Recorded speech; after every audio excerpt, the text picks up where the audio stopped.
Welcome to Sanmarga classes. ಚತುರ್ಭುಜಗಳ ಪರಿಚಯ. ಈ ಅಧ್ಯಾಯದ 7ನೇ ಪ್ರಶ್ನೆಯನ್ನ ಗಮನಿಸಿ. 7 ಬಾಹುಗಳಿಂದ ಉಂಟಾದ ಬಹುಭುಜವು. ಆಯ್ಕೆ ಎ ಷಡ್ಭುಜ, ಬಿ ಅಷ್ಟಭುಜ, ಸಿ ಸಪ್ತಭುಜ, ಡಿ ದಶಭುಜ.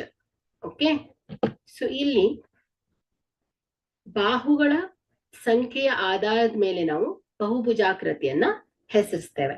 ಓಕೆ, ಸೊ ಆಯ್ಕೆ ಎ ಏನ್ ಹೇಳಿ, ಷಡ್ಭುಜ. ಸೊ ಇಲ್ಲಿ ಬಾಹುಗಳು ಎಷ್ಟಿರತ್ತೆ ಹೇಳಿ, 6 ಬಾಹುಗಳನ್ನ ಹೊಂದಿರತ್ತೆ. ಸೊ ಇಲ್ಲಿ ಅಷ್ಟಭುಜ.